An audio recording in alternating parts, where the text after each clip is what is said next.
Hello, welcome all to the second of our webinars where we are presenting our work in the ASCETiC project. This webinar presents the infrastructure management tools developed in ASCETiC and provides insights about how to install and use these tools. Ramon Bosch from Barcelona Supercomputing Center will be giving this session. You can all the time use the chat to make any question you may have, and the plan is that we respond to all of them at the end, where we have a specific slot for this. So let's start. Please, Raymond. Hi all, welcome to the IaaS webinar. In this webinar, we are going to introduce the main components of the ASCETiC IaaS layer. We will focus specifically in the virtual machine manager, which is the component we have developed here at BSc. We will show how it can be configured and its main features. During the presentation, we're going to demonstrate with an example of intra-layer self-adaptation how energy costs can be reduced by following a consolidation policy over a distribution policy. Just a quick reminder about the architecture at IaaS level. The IaaS level is composed by the virtual machine manager, a pricing modeler, an energy modeler, an SLA manager, an infrastructure manager, and an infrastructure monitor. This layer will interact with the PaaS layer through the formation of server-level agreements.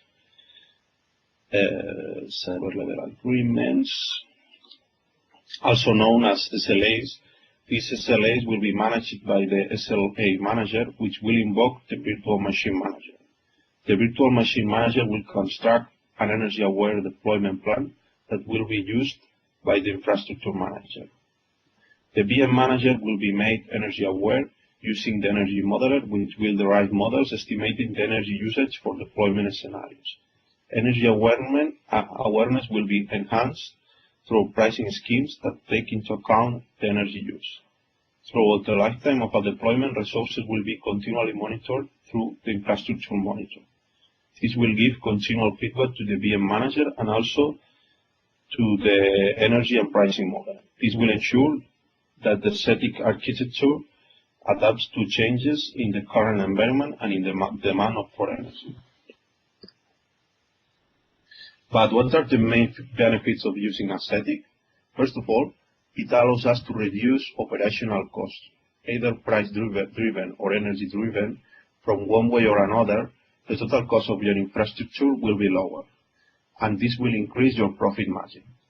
Also, another good point of ASCETiC at IaaS level is that it simplifies the interaction with the cloud provider. Now we are going to introduce the different prerequisites that we need to have a fully functional VM manager running in our infrastructure.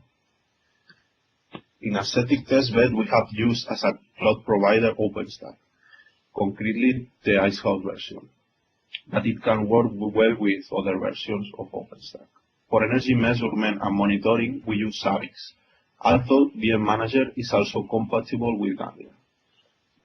If you have OpenStack and ASCETiC or either Ganglia, ASCETiC can be installed. Apart from that, we need some external applications running, such as MySQL to work as backend for the energy modeler, the file system to create shared files between hosts, and also the libvirt scripts that push metrics about the different virtual machines. You can find more details about the configuration of these components in the deliverable 6.1.20.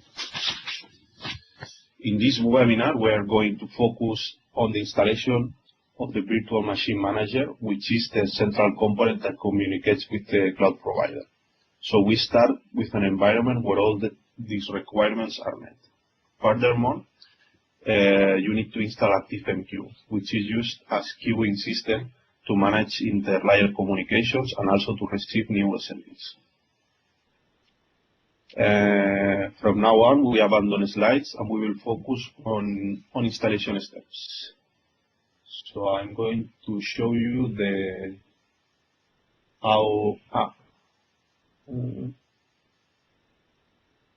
environment that we are using. Basically, we will work with a virtual machine manager that manages two hosts. SSL grid 29 and SSL grid 30. Both of them have 16 CPUs. And in this case, in this host, we have Ganglia running. So you can see this is what we will show. So right now I'm going to start with the installation steps. So if you want to download ASCETiC, you need to go to GitHub and connect to the ASCETiC toolbox. Here we have all our contributions. You should download the year 3 branch of the project to show you.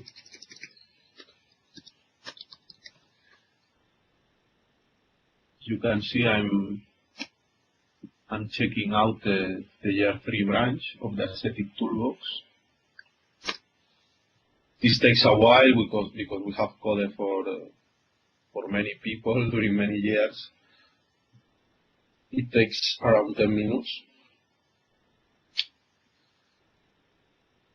But I'm going to show you more or less how it looks.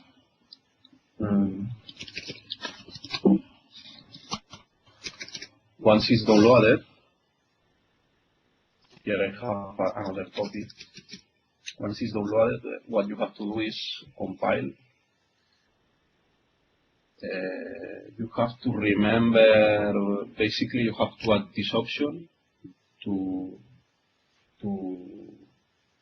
mark the profile of the project to be ASCETiC, and also are important to use these two options to avoid SSL errors.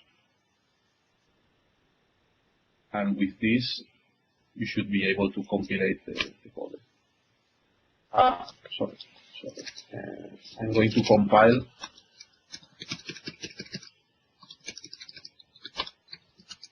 Only the virtual machine manager, not all the projects.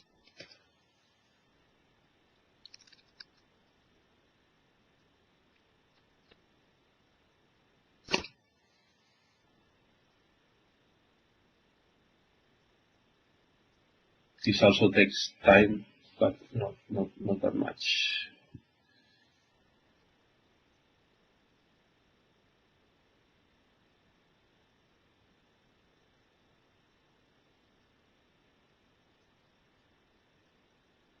At the end, what we do is we generate a .jar, and the jar should be put in the server you want to run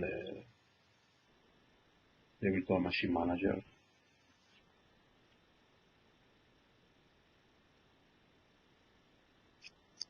This is our testbed.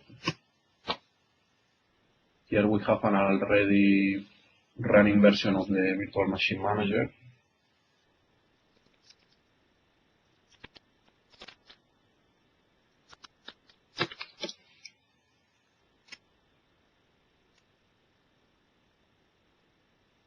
As you can observe, let me check.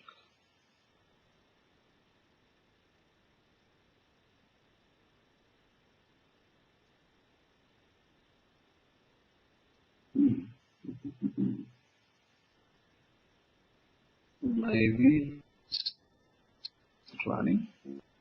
It's here. Sorry. This is the command line that you need to be running.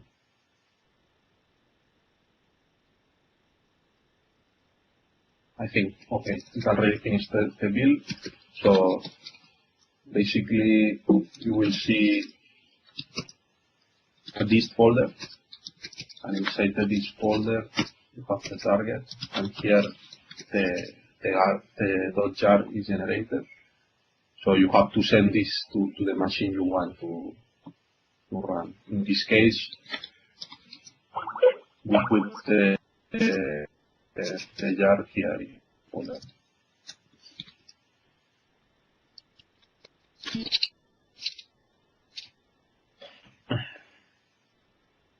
So you will see. As you can see in this in the test bed, apart from the virtual machine manager that is here, we have this SLA manager, and also we have the energy modeler. The energy modeler, several Javas running.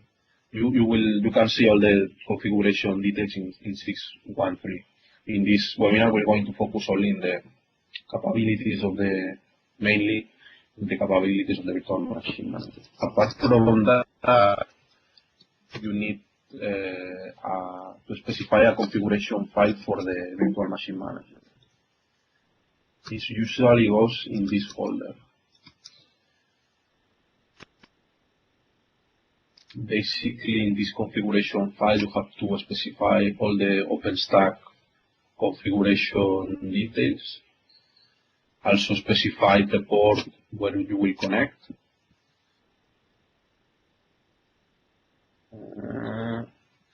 Also the list of hosts that you will work with. Maybe in general you will use all the compute nodes that you have available, but maybe you want to use a subset of them. Also you need to specify the TABIX details connection and some other details. Also you need another configuration file at least. Is this one.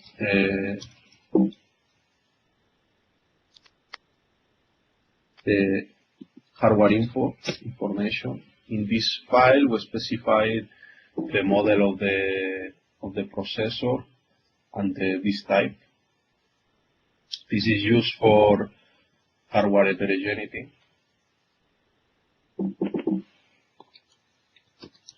And also for the energy modeler part, we have also several configuration files. I'm not going to enter in detail in that because it's explained in the deliverable. But yes, basically, if you want to run also the energy modeler, you will need to have these files in place. Just as an example, let me check if we can connect and see how it looks like.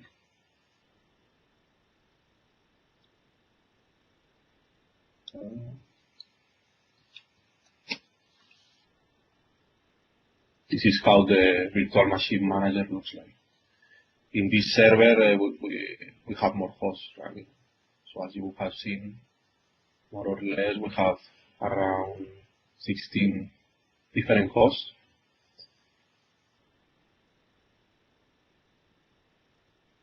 And you will see also a lot of virtual machines running. Right now we are with experiments for the project. So right now we have lots of virtual machines running here.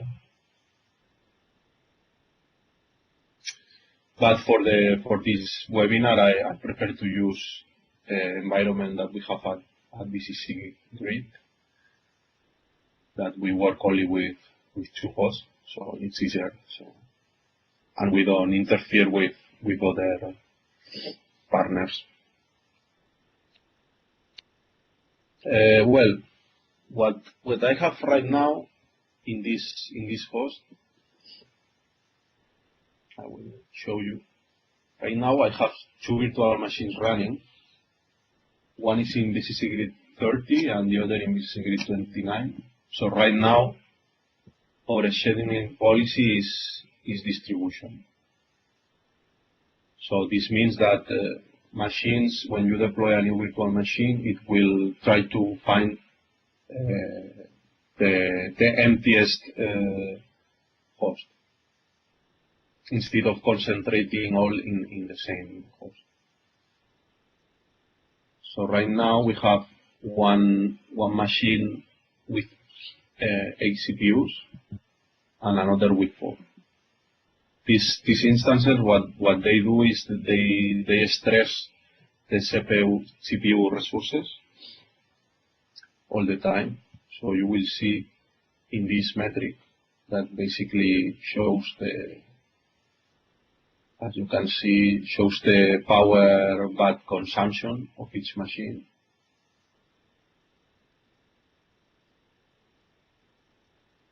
Right now we have two posts. So basically 29 is consuming around 163 watts, while basically 30 is consuming 155 watts. This is because 30 is stressing 4 CPUs.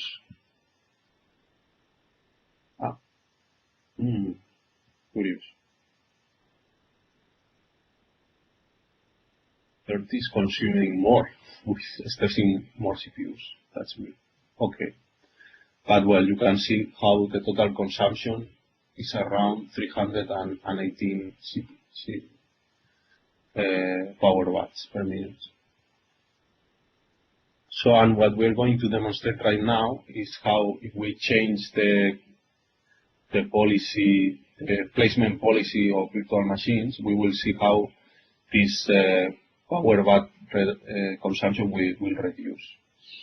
So what we are going to do is we are going to trigger a self-adaptation action, and one of the machines will migrate to the other.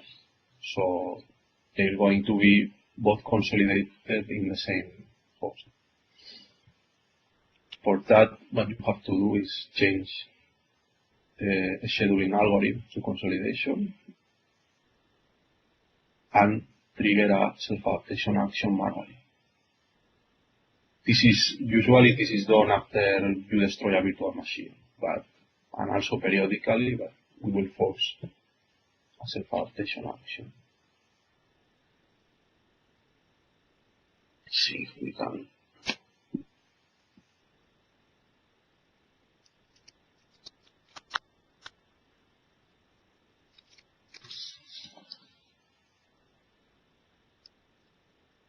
As you can see in the logs, migration has been requested and the self-adaptation has ended. So in theory, one of the machines should have been migrated. As you can see now, both of them are in the SSD 29.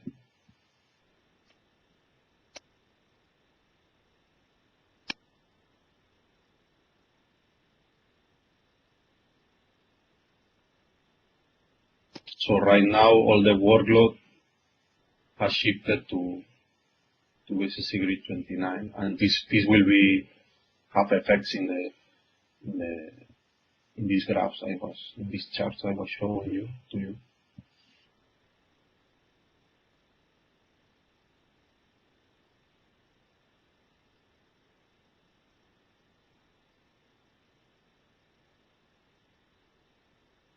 Let's wait just a second. Some seconds.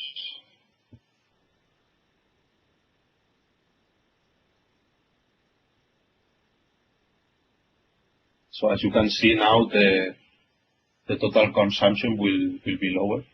It was around 320 watts, and now it will go around 280 because all the workload is in one machine. So the other one is in idle state, and it's always more efficient to use all the resources on one machine. So, well, following a consolidation policy over distribution, it's always more efficient.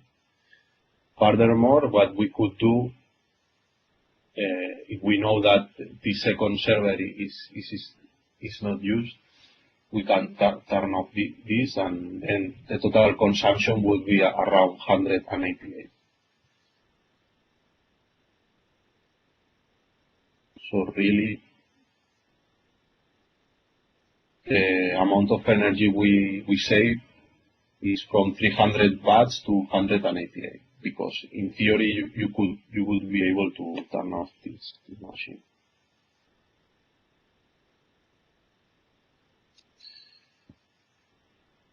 Well, you see more or less the idea.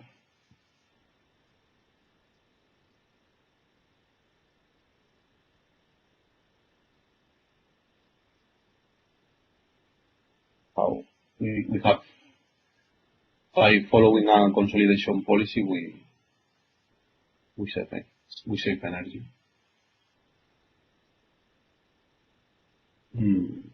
So now, well, basically now, if I would deploy new machines, for instance, I'm going to show how can I deploy a new machine here.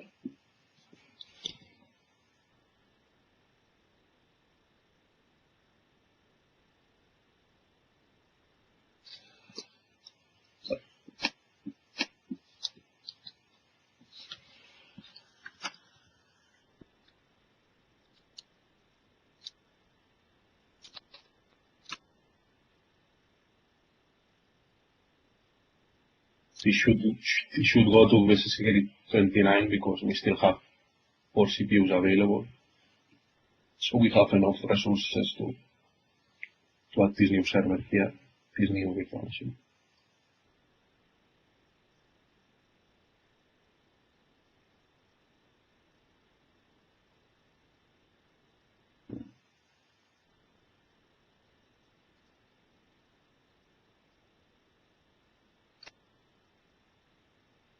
It's still loading.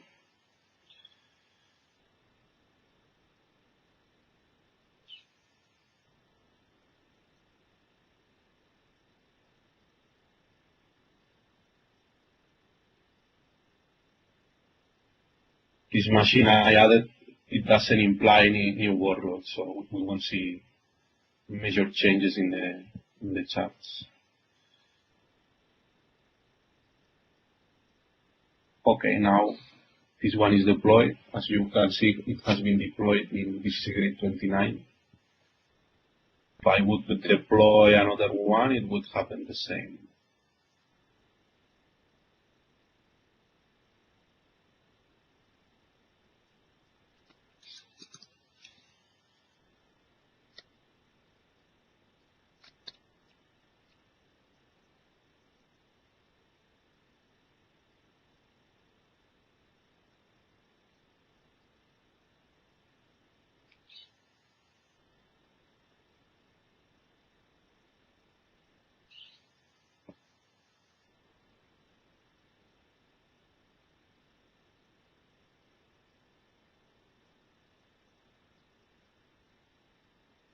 Well, deploying takes its time, as you can see.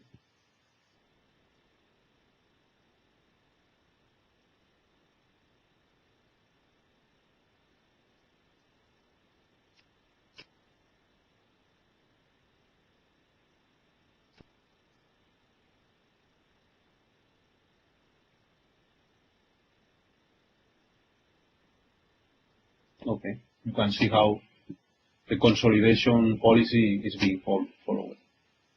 So it's going to the same server. We avoid to turning off the other one. So to turn it on the other one, and we save energy. And right now I'm going to show you if we change the policy again, what would happen. They change to distribution, and I manually start a self-adaptation.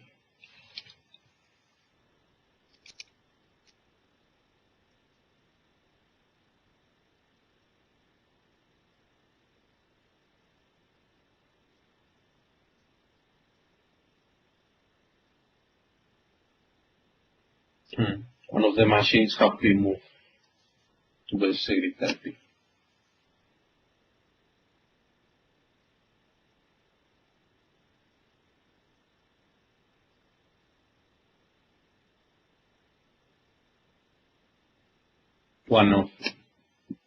Concretely one of the bigger ones.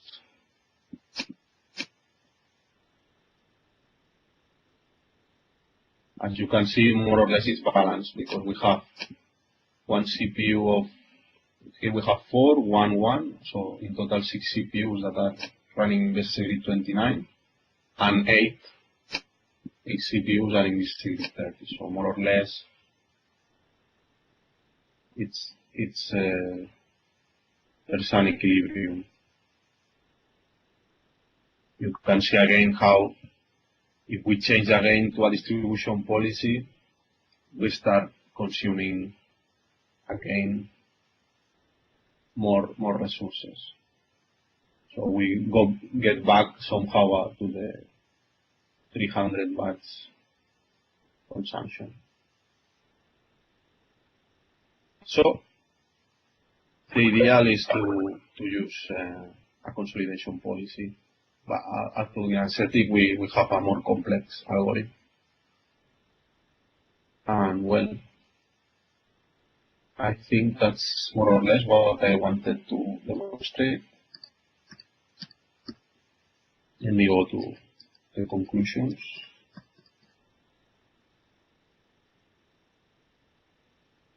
Yes, during this demo we have shown that a consolidation policy can save us a lot of energy, even without turning off non-used costs.